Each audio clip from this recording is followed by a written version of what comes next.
I heard you wanna chat with your girl, chat with your girl, chat with your girl, chat. Business and beauty, come and confess how you make your money and say yes to the gas. Oh my gosh, we have a viral sensation, genderqueer icon, and all around fabulous human. Please help me welcome Brendan Jordan. Yeah. What's up, queen? Oh, nothing. I'm just chilling in my Maison Margiela, girl. It's a normal day. Those of you may know Brendan from his viral video of him dancing in the background of a news reporter. Super viral, iconic. And now from that, since then, you've made a name for yourself. Social presence, looks, identity. And I think it's so cool that you took that and you came into your own. And I remember even so, like, talking to you one time, you were like, yeah, I'm starting beauty school like next month or something. You were telling me, and I was like, really, bitch? And you're like, yeah, I'm gonna learn the whole thing. And I'm like, oh my God, this girl's coming for my gig. I better step up my game. And here you are, glam, and I have no makeup. I'm surprised. I was like, this is Patrick's store. I had to put on a lash. I hate You have your YouTube channel. You have been on ET and the Queen Latifah show. You've walked the Marco runway. You have your own merch, model for American Apparel, performer, activist. It's like crazy. Could you have imagined like that moment? Not even from that moment, but as like a little kid. I mean, no. I will say, like, growing up, I've like always looked up to icons and divas. You know what I mean? And I only dreamt like being like them. I guess I never really didn't know how I would do it or what I would do. I mean, I still don't even know what I'm doing nowadays. I'm just kind of like literally just following my heart and just going wherever that passion is. You know what I mean? Like wherever lies the fun, wherever my heart is telling me to go, that's literally just what I do. You know, I couldn't have imagined it, but at the same time I could. Does that make sense? You came viral and then you kind of spun it into something, into a platform with a voice, and you were known as a meme, but now you have like a following and people really fuck with you for you, and you're just a down ass bitch. And I feel like there's a time and a place, I think, around your generation that people are starting to accept the community and the girls and the identity and the difference, because it wasn't so accepted at a time. It wasn't. And like I think when that whole thing happened, there wasn't really people online that we could look up to. I know that's when you were just like starting recently too, around that year. And so I remember looking up to you. First of all, I should say that. But also it was just really weird because I feel like the internet almost didn't know what to do with people like us. It's like, I remember us fighting for like boys in makeup for a while. Like, do you remember that whole thing? Like people were just like trying to get male representation or beauty boys into trend. And that was really just before like there was really a place for that. So yeah. It's really beautiful seeing how it's evolved over the years and seeing how normalized like boys in beauty, and not even just boys in beauty, but like all identities in beauty, because it's like we all belong here and everyone deserves to feel hot and sexy and beautiful, babe. With the viral video happening and you being crazy in the back, and then how did it come from like that moment and then you made it like a bigger moment? Like you got on interviews, shows, people were calling in, and then they obviously had to find you somewhere, so you were like Instagram. Is that how it happened? Yeah, people were just contacting me through no matter like what social media, like they could just find me on. Like I think a lot of like through Twitter DMs, because most of the video was circulating a lot on Twitter. So that's where people were just finding me. People were like messaging my mother on Facebook to like find out how to get to me, because I was 14 at the time. Like I was a freshman in high school. I was so young. I like barely even had Instagram. I barely even had social media. You know what I mean? Like that kind of launched the whole platform. I never really was like trying to do anything online, but I guess I've always had like that outspoken mentality, and I've always known I had something to say, especially because of people who came before me that have inspired me. You know what I mean? It's like, I don't even think if I could have had the knowledge or the capability to share my, passion without people like Lady Gaga or like my great grandma, for example. Just people before me really gave me the power to do that. And my parents, like I am really privileged to have my parents in my life because without their support, I don't think I would have been able to get to where I am today and to be like a full face of makeup. You know what I mean? Like I didn't even wear makeup before social media. Like the whole world of social media changed my world essentially. I'm giggling because I remember I bumped into you in Las Vegas for Tyra Beauty. Yes, yes. That was like in 2016, I think. Yeah. It was in 2016, and we were in like the green room, and I think I saw you guys, and I was like, "Hey, what's up?" And I don't know if that's like the first time we met in person, or we've been in contact, like we've been talking through DMs or something. Yeah, well, I know that we would just see each other at events in passing because we were always doing something, but we never really had a chance to like kiki. And that was like before you moved to LA, right? Oh yeah, I mean, I just recently moved to LA, like a year. Right, or started visiting because you were still like living at home and still finishing school. And then I'm like giggling because I remember seeing your mom and your sister, and I was like, "Hey," and they're like, "Hi," like so quiet and calm. You're like, "Hey, Queen," and I was just like, the contrast was like, is this the same family? Like you guys look so related, and it's just so funny because you're just so like outspoken and loud and colorful and animated. I mean, they're like that at home. I guess they're more shy when they're out in public, and sometimes it comes across like in a wrong way. So I like hope it didn't. No, it didn't. It was just funny seeing the contrast. I have a great family though. Like family to me is everything. It's my number one. It's honestly like the foundation. And they're my balance because I think I am so loud and exuberant and colorful. They're really that rock, that foundation that holds me down. Did you ever have a coming out, or it was just what it was? I did. Yeah, I did. So it actually happened that same year of the viral video. So I was just recently out when that whole thing took off. You know what I mean? I wasn't even wearing makeup yet. I just started exploring with my fashion sense. I just saw kinky boots like a month prior, which was like my gay opening into the gay world. My cousin, he's like the only other gay person in my family, but he just opened the world up to me essentially. And yeah, I went to a sushi restaurant, and I knew why my parents brought me there because I was just really like shutting myself in my room. I wasn't talking to anyone, and little do they know I was just in my room watching Lady Gaga videos, but I just was too scared to show and tell people that like this is why I'm trapped in my room, like living vicariously through this queen. And then you got to meet her eventually. Yeah, which is even crazier. But I just sat them down at a restaurant and I was like, look, I just have something to tell you. I can see myself more with a man in my life than a woman.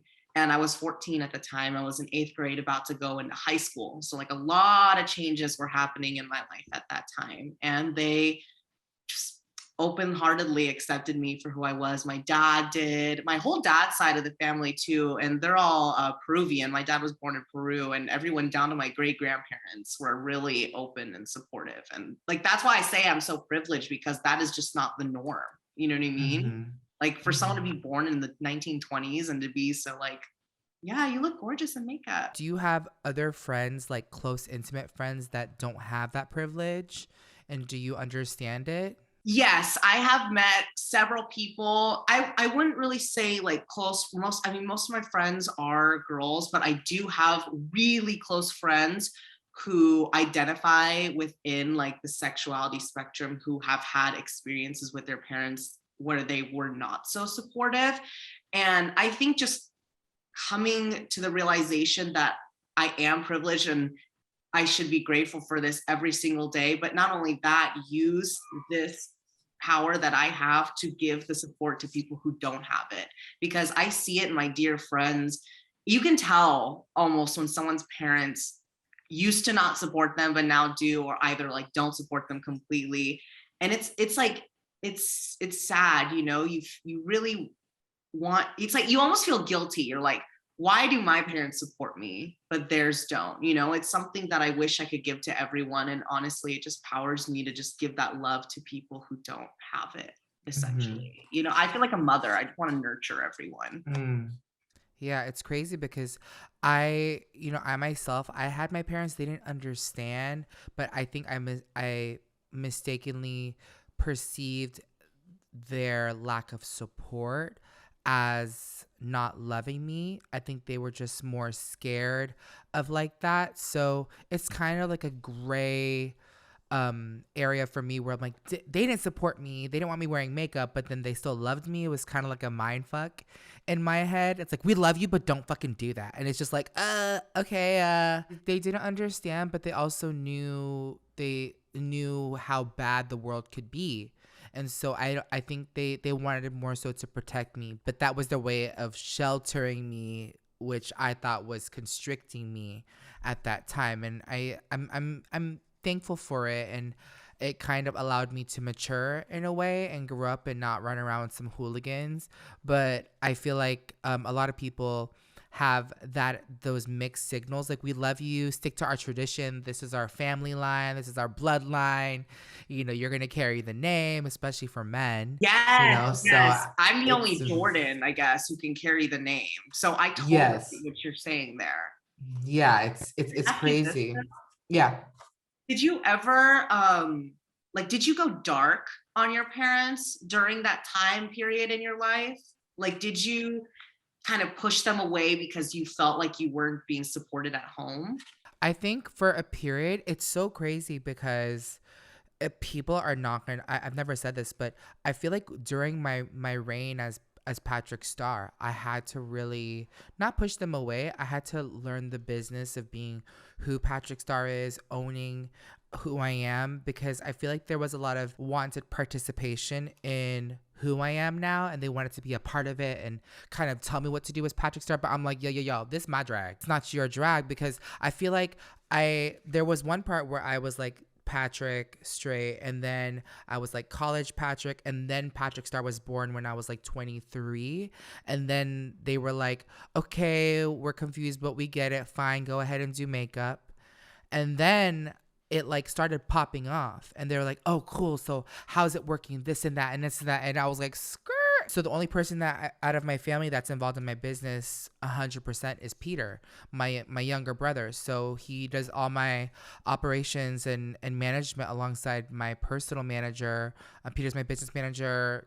And I have a manager, I have a publicist, and a producer. So it's just crazy that looking back and you asking me that, I had to really I didn't really have a dark side, because I was Patrick Star in totality with the people that I knew that could support Patrick Star to the fullest, but that did not include my parents. Would you say Patrick Star gave you the courage to kind of get through that time period of where they weren't, accepting you? And was that like your escape where you could just be your own person? Of course. I think, when I look at Patrick Star, I said this last year, like Patrick Star last year, like Patrick Star's about to turn 9. So like, if you think about it, happy birthday, Patrick Star. thank you. But if you think about like Patrick Star and a 9-year-old, it's not that experience. Like, you think of people when they come out, it's kind of like you're born again and you have this like new identity. You are like you're maturing your hormones and your mental Your life health. is different when you come out. You enter a new reality. It's so weird. Yeah, but you're so young, and if you're like, oh, I just came out, like, baby, like, you are only not even a year old of being, I don't know, whatever, gay or whatever their identity is. But it's so crazy that even today I'm still learning how to manage as Patrick Star this identity when it comes to dating, sexuality, and all of that, because I'm like, I'm only 9. I don't know what it's like, to Not true though. to connect. Like, yes, I identify as like a gay man and X, Y, and Z, but to pair that with this drag-esque persona, but be gay, it's kind of like, people, not everyone understands it. We're not just Adam and Eve anymore, you know? So I think that's one conversation that I think a lot of people are intrigued by, because the transformation is just like on my face. And when I do makeup tutorials, it's just so crazy. But but you too, like when we wear our titties, girl, people are like, are you trans? All of us are like, no, we're just trying to show transformation. We're not trans. We're just trying to just show how sickening you could look. Yeah, like there's different sides. I think like we're just artists. It goes back to that. Like there are really no rules in art, and the whole thing when it comes to being an artist is you like perplex people's minds because they won't get it, and they're not supposed to, and that's okay. But I think it's very interesting. You brought up something about sexuality and dating, and I think as someone who is a femme dominant persona, I think that can be very hard, you know what I mean, especially in the LA WeHo gay scene. Like it's different, you know what I mean, especially in a scene that has always valued masculinity over everything. I think it's fair, and that's something that I'm just now learning, you know, and just now getting over, because I thought as a feminine person I would never be able to find love. I really truly believed it, because I wasn't attracted to femininity. So, and because of what everyone was telling me when I first came out on the internet at that time, people would just be like, oh, you're setting us 50 years back. You know what I mean? Your femininity is like basically an issue.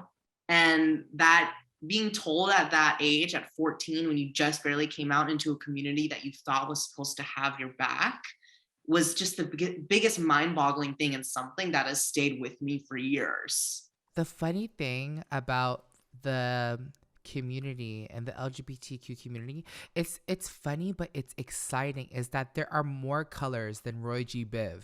You know what I mean? So there's people all over. Yeah, all over the spectrum, and that's why it's called a spectrum, because there's an infinite amount of colors that we have yet to discover and exist, and also identity. But I feel like people by book have only learned those two colors, pink and blue, you know, boy or girl. Yeah. But now, and then us, we're like rainbow. And then, you know, when you're like looking at in a Pantone book, there's thousands of colors, you know? So I think it's interesting for people to understand that. But I think through the power of social media and TikTok, people will then start to familiarize themselves with identity. Because if you think about it, with in school, I always talked about this in school. I think you have to teach kids, there's colors and then there's shapes, and then what are the different combinations you can have. And there's only so many that they're able to teach kids in a year without combusting. You know, there's triangles, squares, and circles. Okay, mommy, triangle, square, circle, yellow, blue, green. Like, that's it.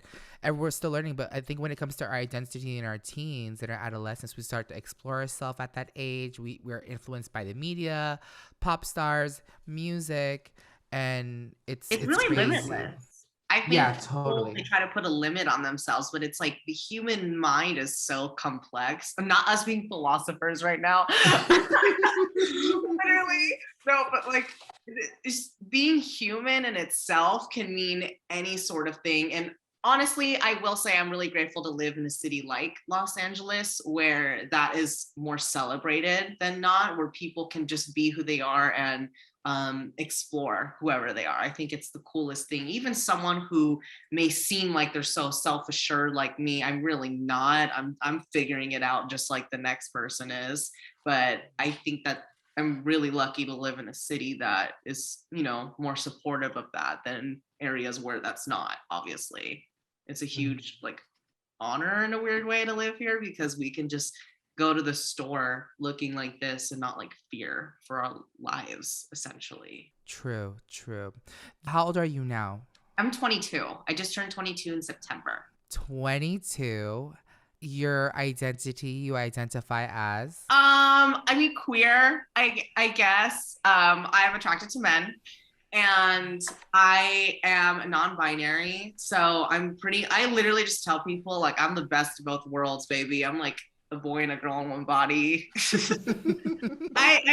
I'm fine with anything, you know what I mean? And whatever people want to view me as. I've always told my mom, like, I wish I could just transition to the middle space, like whatever that would be. When was that decision made from being gay at 14 at the sushi restaurant to now being non-binary, non-conforming? I really will be honest with you. Being on the internet at that age was really weird, specifically because a lot of people from our community were telling me like, oh girl, when are you getting on your bones?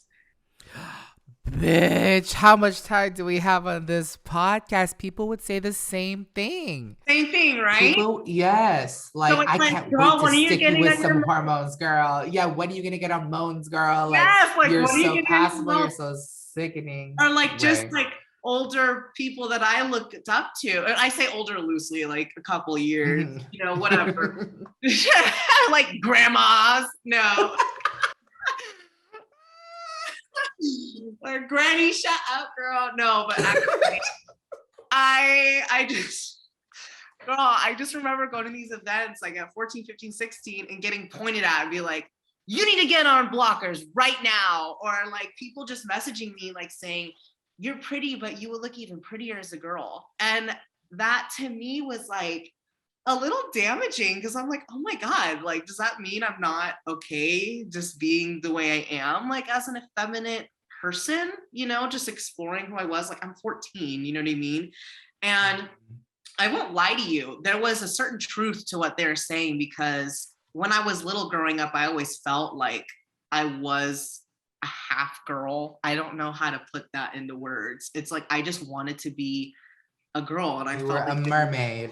yeah, very much so. Like I was just this like fairy being, like the in-between girl. I don't know how to fuck to call it. And so it's like I always knew what I was inside. I just didn't realize what that was even called.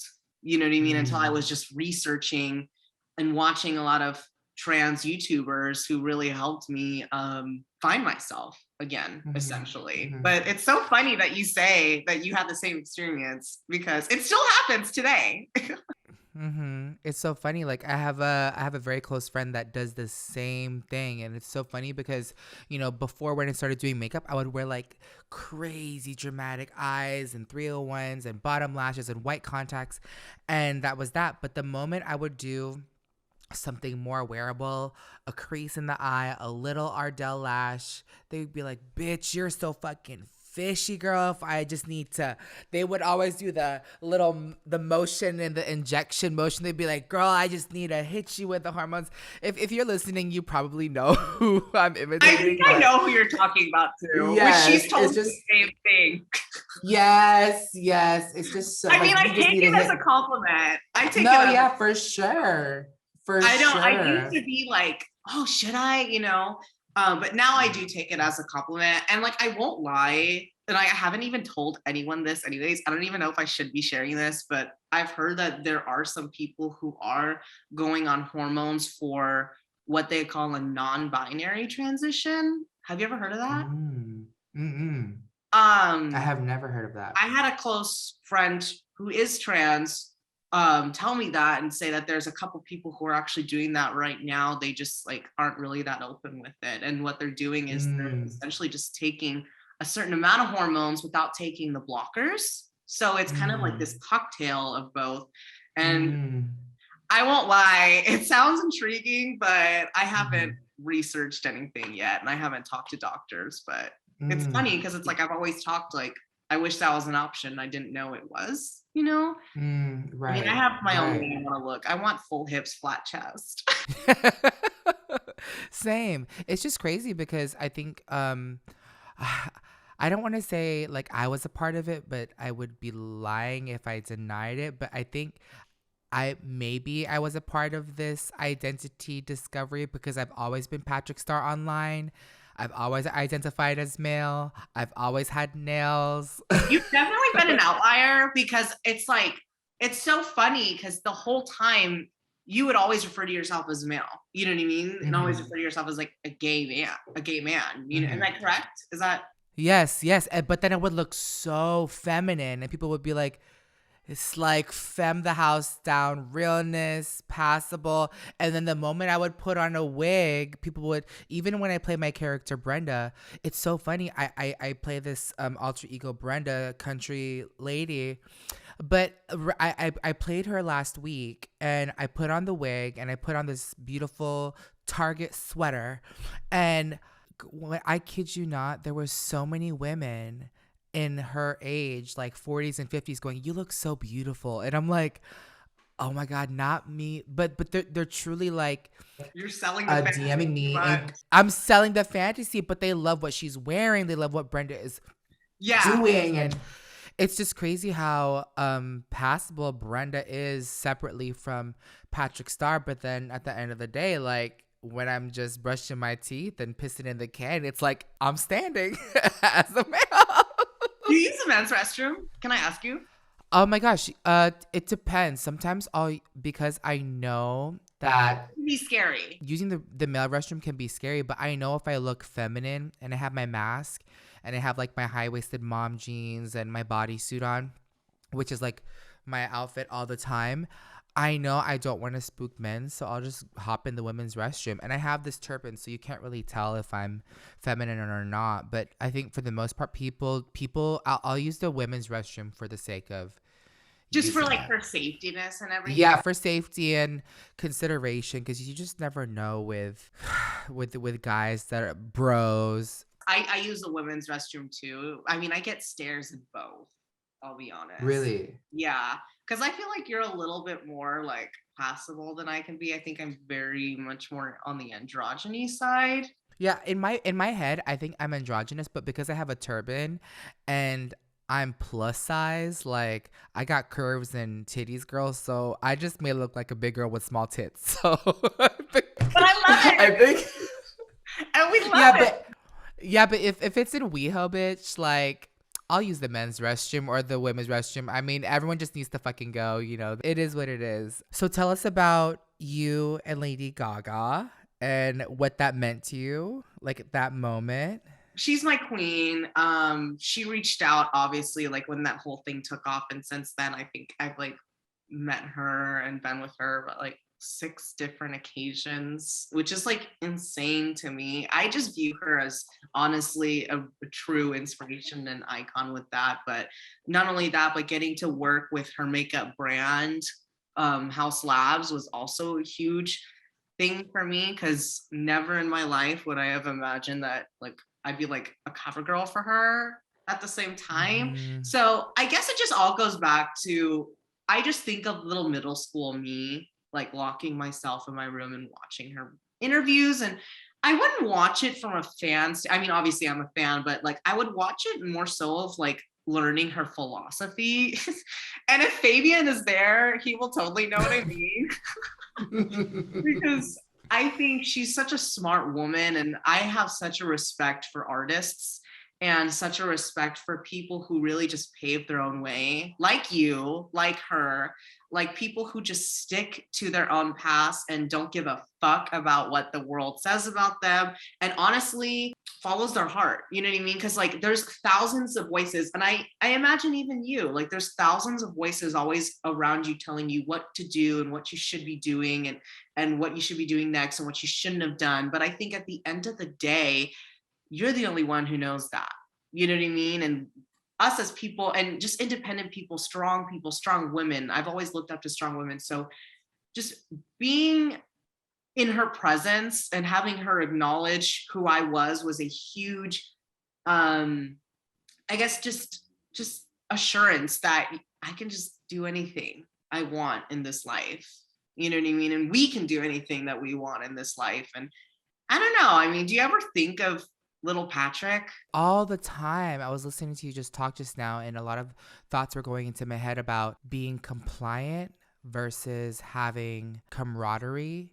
Because, well, to march to the beat of your own drum and have no fucks given is one thing.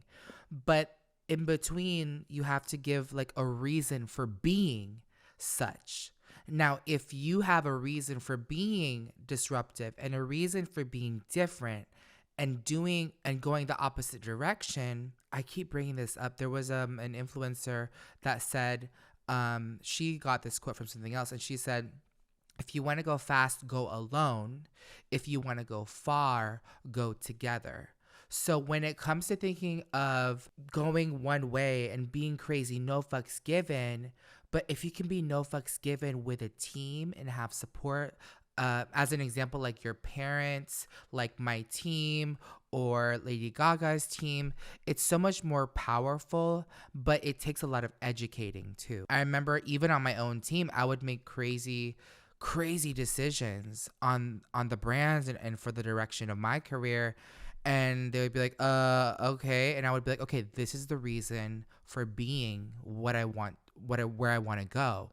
And so it takes, I feel like, a lot of explaining. It takes a lot of talking and sitting down so we can really go far. And I think as an influencer, you kind of have to comply within certain constructs because you want that production gig, girl. You want that TV gig. You don't like, when you're on TV, you can't say the F word, but it's like there are just some you're gonna have to play that, by the politics a little. Yeah, a little bit, and to be compliant. But also when I look at RuPaul, you kind of have to play the game to then make the game. Yeah, so when I think of RuPaul, like his philosophy in wearing suits, he wants to look like a powerful businessman. And for me, like I don't wear a suit, but I talk like I know what the fuck I'm talking about in a room. But sometimes people are impatient and they just want to be what they want to be.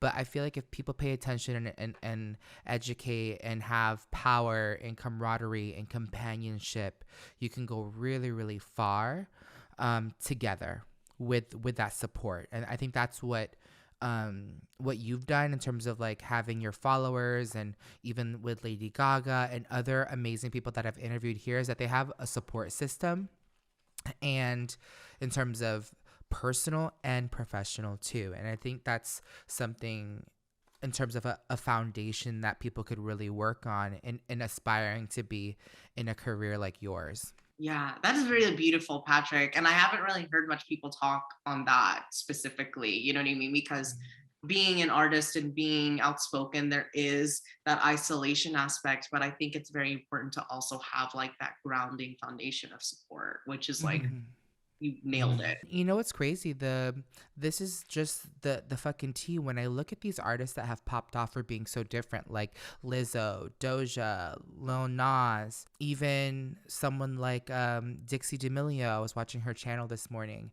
They're so unconventional and different, but they have the power of their label. They have the power of their team. They have the power of their peers in the space that support them for who they are. So if it's anything to consider, finding people online like you did, I think can really help people flourish. Yeah. Social media has helped me by far. I don't even know where I would be without, just the help of other creators, honestly. Like the power that they've given me just goes beyond words. I mean, when I was a little kid, just isolated, the family I had was through the people I watched on YouTube. You know what I mean? Like a simple little tool like that created such a lasting impact on my life, which I think that's why social media is really a beautiful thing. It can be toxic, but come on, it's like you can't deny what it's done for people at the same time. So crazy. It came to my mind, your bitch ass was in my first music video. How could I fucking forget? For a second. Okay, I literally slept 2 hours before that, and I felt so bad because I was like living a dream, but at the same time, I was like in a literal dream. I was like half asleep. I was trying to serve everything because I'm on a Patrick Star set. Like I have to give Patrick Star energy. You were giving because it was such a whirlwind because it was my first music video. It was the biggest. Thank you. It was like the biggest risk that I've taken personally to do that while I had because I had my my Mac collaboration as well, but no one was gonna pay for that production. But I was like, if I'm gonna be here, I want to be a teacher of glam because I've been a teacher on YouTube, and I want to have diverse students in it. But it's an expensive ass vision. So I was gonna say, you did that independently, right? Yeah, I did it independently. It was over any marketing or anything. No. It was a very expensive video, over $100,000 to produce. And But I was like, it means so much to me, and I want to have amazing people like you in it. And hopefully this risk will take me to a place of just visibility and exposure, and with meaning attached to makeup. And so little did I know that video reached so many people, including my partners now, for the brand One Size. And so One Size being a global brand, international brand in Asia. It's so good. Those face powders. Thank you. But going back to you, I just remember me and Fabian were like, okay, we have this many desks. Okay, you're going to be in a desk. My team was like, Peter, you're in a desk. Fabian, so-and-so, so-and-so, so-and-so in a desk. This, and that. And then we were like, oh my gosh, should we ask Red and Jordan? And then you fucking came. Duh! I was at Disneyland the day before already. So I was like, why would I not fucking I remember that. It was just like, oh my God, he said yes. So crazy. I had to. No, I had, just being a part of that was such like a surreal moment. It was such a fun experience. And like, my mom loves you. So it's just, you know what I mean? It was just really, it was amazing. And I met Shayna through there. Yes. I love her. I look up to her as an artist. I think she's so amazing in what she does. I just met a lot of people. I meet a lot of cool people through you, like in Team Star. I think I love Team Star. Y'all know how to get down. Well, we have a very fun team, and it was so funny because on that music video, you know, I remember also too, Ruben DeMade was also there, very young, had just popped off on Ellen, I think at that time, with Kim Kardashian, and I was like, oh my God, I want Ruben DeMade. He came all the way from the UK, and then there's Brandon Jordan. I was like, I have these fierce little boys, and then I had Jake Warden. Yeah, as well. So I want all these on the chat on the video, girl. Yes, I was like, I want all these sickening boys in the video, and then I remember seeing you, and I turn around, and I'm like, this bitch has a full on smoky fucking eye in glitter, everything, glam, overline lips, and I was like, oh my God, what have I created? Is this too much? I came out of Factory Star. It would literally. It was so funny because it also too. I remember we were doing the transformation scene with Ruben, and Ruben had no makeup, quote unquote, no makeup, and he just had like foundation and concealer, and then we were gonna transition to him having full makeup. But when he had the no makeup section on, I was like, bitch, you need to hold up the product. I didn't call him a bitch, but I said, please hold the product up. Hold up the logo so we can sell this compact to get visibility. And he was holding it up, and I was like, hold it up, and he whispers to me, and I'm in drag as the fucking teacher, and he's like, oh my gosh, I can't bear to look at myself. I was like, why? He goes, because I don't have makeup on. And I was like, you're 10 years old. So like, she literally did have foundation on. Had the whole brows, foundation, and it's just, I can't. And bronzer. Yeah, he was like, I can't bear to look at myself. And it was just like so hilarious. And then I looked to you and Jake having a full ass face. And it was really, that was a special moment in my life that I'm so thankful that you were a part of. And to see you grow from then to being who you are now, it's like so cool. I think that was my first time having like the full beat, because I've definitely worn like a shit ton of makeup before, but that was like the first time where it was really done to the nines, girl. Like, I wanted to go out, but I had a plane to catch up. Mm-hmm. And for you with going to makeup school, what was the intentions of going to like learn the glam? Yeah, so initially, I've come like a long way in my journey of what I've wanted to do with my life and where I'm going, and just different passions that I've picked up on. And for a while, I honestly wanted to be an industry artist. You know what I mean? I had huge passions of doing old school industry style. Like, I wanted to work on sets. I wanted to do all of that. So I went to training for that, where I met my best friend. Her name's Kinley. She is now a Dolls Kill model, which I'm so happy for her. She is a BBW, and yes. I love her. So I'm really grateful just because I went, because I met her, you know, which is just weird where our lives can take us.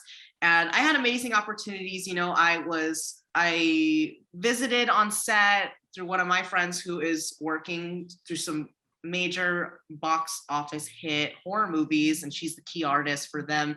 And when I was on set, I was just kind of like, you know what, like who am I kidding? Like, I just want to be in front of the camera, girl. Like, I don't really want to be behind it. So from there, I like changed everything. I was like, okay, I don't want to be an industry artist. Like, I just want to be like the beauty bitch in front of the screen. You know what I mean?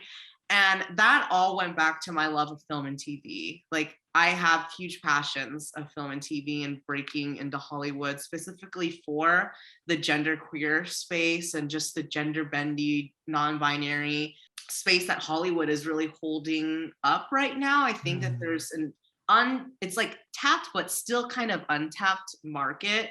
Because before I never saw people on TV that looked like me, identified like me. And now we're starting to see these roles come up, and we're starting to see more writers come out with these amazing and complex characters that are very true to who I am. And I think I just want to further in that, if that makes sense, and further in that artistry. I've been studying TV film acting for, I mean, seriously, about a year now with an amazing coach who has helped me so far, and getting in these rooms and getting seen by these casting directors. And it's just insane. The whole world is insane, but I have no doubt in my mind that I can take over. I love it. I love it. The last topic I want to talk to you about is balancing this superstar personality, breaking into Hollywood, managing an identity seen by millions of people online. Where and how does dating come into My roommate who's right here, he's like, oh Lord. How much time do you have, bitch? We might have to get drinks and talk about it in Kiki. In our breastplates and a wig, bitch, at a bar. My ex actually met you one time at Bossa Nova, and he was like going off about you, but he was just not good for me at the time, or at any time, honestly. You know, I mean, how far do we want to go into this? Like, can I talk about like? Yeah, talk about it. Okay, so I think just my persona in general, and just how effeminate I am, and how expressively, you know, like femme I am. I think that comes with a lot of stereotypes of where I lie and what my role is in a relationship. And I think for a while I thought I needed like an older man to like take care of me. And girl, you know what I'm talking about. It's really interesting because dating is weird. I, for a while, tried to hide my feminine qualities. You know, I would masculinize myself a little bit. I would dress differently when I would go on dates. And then I met gorgeous dolls in LA who just say that some men just love that femininity. So it went from me being insecure about it to honing in that femininity, and then to finding men that were specifically attracted to that, but only that, if that makes sense. I'm kind of fetishizing that a little bit. And not only that, but placing me in this box of like, oh, you're like this little submissive, like bottom boy. And and that's all I am. You know what I mean? And for a while, I lost my power. I really did, by talking to the wrong men who, instead of empowering me and kind of holding each other up as a relationship should, going to these people who I thought I viewed myself as less than. I didn't know as much as them because they were older than me, or I should follow and trust everything that they say and do and talk about because they're older and they know more, and I should be taken care of by these people who really just don't know shit, you know? And I think dating is really interesting, and I'm really happy to be out of the situation I was just past in, because I lost a huge chunk of who I was for a long amount of time. I mean, more than a year. I was so gone.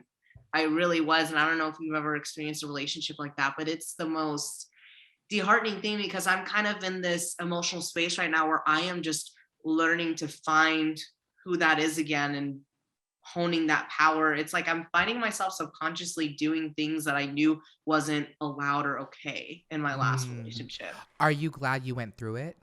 Yes.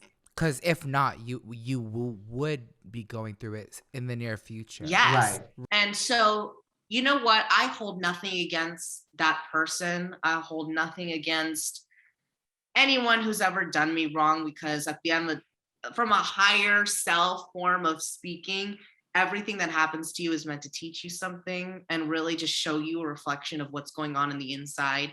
And since that experience, I have taken my power in a way that I've never been able to. And through awesome people in my life, like my roommate Erin, who is like a super close friend of mine, my best friend Kinley, my family, it's like everyone has kind of helped me realize who Brendan is. And coming into that is just a really beautiful thing. So I'm grateful for the experience. I'm so happy I'm done with it. I would never want to repeat that shit. Amen. My friend Gabriel Zamora was on a podcast recently, and he said, you know what, when it comes to failure and learning and coping, there's no such thing, because you win and you learn. And so I was like, I thought that was like really interesting to look at losses like learning experiences, because I feel like we have to cope with losing something, someone, maybe yourself, but also learning from that. But I think just moving it into like a learning category, Yeah. Then I think the only real time you lose is when you don't learn. And I say lose, like, you know what I mean? The only time you lose in life is when you don't look at that experience and say, okay, what can I take from that and how can I grow from that?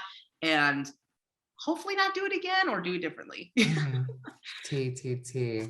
I'm like so blown away at how eloquent and mature, and I just forgot, like I blinked and you were 14 and now you're 22 and taking over. I love it. Isn't that crazy? I don't know what the fuck I'm doing, but I love it. I love it. Well, we'll have to kiki sometime and bring all the girls and play dress up for sure. We can bring your own breastplate. I'm on the town. Going in the men's bathroom. We have a segment called Doing the Most, appropriately titled. Would you like to play? Duh. Like why? Like what? Am I gonna leave? Like, no, bye, girl. Doing the most, bitch. Who do you think is doing the most? In terms of what? I'm a Libra, girl. I'm such a fucking Libra. Good or bad, anything. What comes to mind? Okay, you know what? I'm just gonna say this. I think the top creators right now, and I don't really want to say who, but I recently found myself in situations with them. And I just want to say, I feel like a lot of people get hate for no fucking reason. And some people are really just the nicest human beings ever. Some people are shitty, but that doesn't really have to do with who you are and what you're doing in life. But you know what? I just have to think that some people who are doing the most is people online. The question was, who do you think is doing the most? Oh. I'm just kidding. You know who is doing the most right now? Me, bitch, because we're looking for another roommate. So if anyone wants a roommate situation, Put a plug.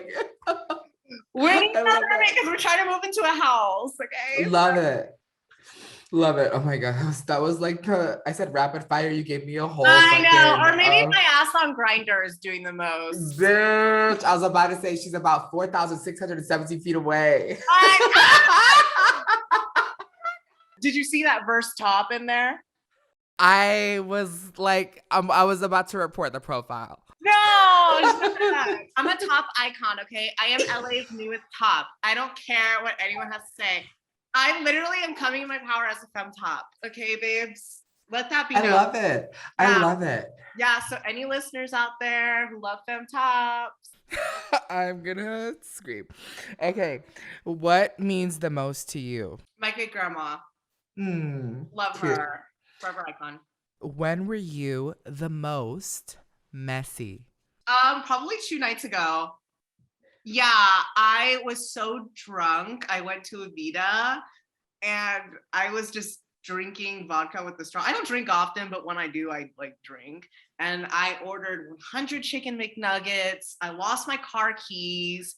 I was like trying to knock on our neighbor's door, Amir, because he's so hot, and I just like wanted to talk to him. I like went I visited someone on floor 2, girl. I don't know. I was just doing a lot that night. So yeah. Okay. What is the most expensive thing you have? Oh Jesus. Fuck. Probably my units, my wigs. T. They're like, I mean, I'm sorry, like over $1,000 for hair is a lot. Oh my gosh. Well, you better wear them. Buying a fucking laptop. Like, T. that is insane. I mean, I know probably the laptop's like expensive, but like, come on, like these units. I'm gagged. I'm gagged. Well, I'm so excited I got to talk to you and so thankful and honored I got to hear from you. I can't wait to catch up in Kiki and all the above. And where can everyone find you? You can find me on social media. Brennan W. Jordan, baby. Yes, be sure to follow him, subscribe, support an icon of this generation and the future. And thank you so much for coming on Say Yes to the Guest. You are successful, and I can't wait to see you very soon. Thank you so much. Seriously, being on here was such like, and this made my day right here. Just chatting with you. You're a really smart individual. I just want to let you know what you're fucking doing. So just keep doing it and don't stop, girl. Thank you. Love you. Love you. I hope you enjoyed this episode of Say Yes to the Guest. Make sure you subscribe to this podcast and follow at Say Yes to the Guest on all social platforms. Remember, you are successful. Now go out and be the bad bitch you truly are. Can't wait to chat with you next time. Bye.